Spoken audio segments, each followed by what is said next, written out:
Shalom, everybody. Today is Friday. It's the 38th day of the Omer, and it's Kaf Gimel Iyar. So we're gonna talk about, because it's Friday, it's El Shabbat. We're gonna talk about Muktzeh. We're gonna continue our discussion of Muktzeh from last week. We brought down 2 out of 6 categories last week. We're going to bring 2 more categories this week of Muktzeh, which is certain objects that are not allowed to be carried on Shabbat. Because we said that Chazal, our sages, taught us that just like one is supposed to change the way they speak, change the way they dress, change the way they act on Shabbat, so too they're supposed to change the way they use certain objects on Shabbat to differentiate Shabbat from the rest of the week.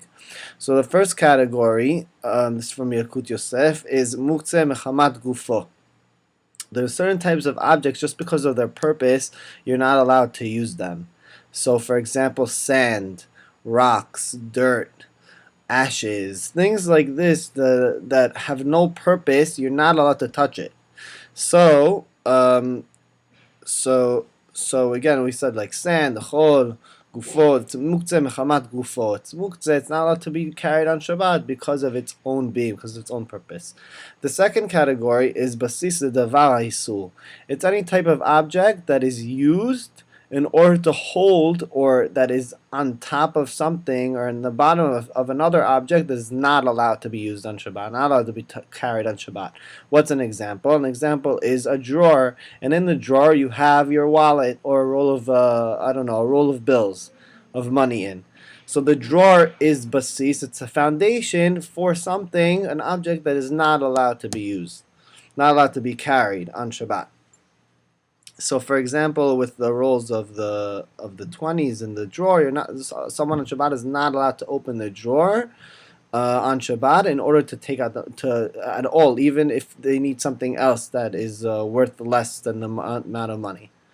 And now the question arises: what if someone sees a roll of Benjamins, $100 bills on the street on Shabbat? Are they allowed to pick it up and snatch it? Like, what are they allowed to do? So Chachamim say that you're allowed to beshinui in something that's not normal, like for example, use your leg or use your elbow to move the money. But also one should realize this is stringent. It's also something that's only used in muktzeh, not other things, like you can't use your nose to open up a light on Shabbat, turn on a light in Shabbat. So this is just very specific for the case of the money on the street found in Shabbat. You're allowed to use your foot to move it to a hiding place. So then after Shabbat you can pick it up and get it.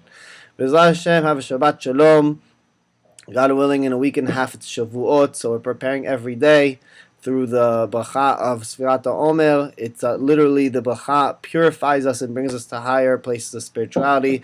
Baruch Hashem, we received the money for fundraising, and we want to further enhance the CLD engagement and the users by trying to get more likes on the CLD page, the CLD website, and B'ezras Hashem, just to greaten Hashem's name in the world, and to make sure that every Jew knows the CLD is for the connection that every Jew should have, or should greaten, or should intensify with Hashem. It's not something that only for religious Jews, or only for secular Jews who want to get stronger, or for only people who don't know anything.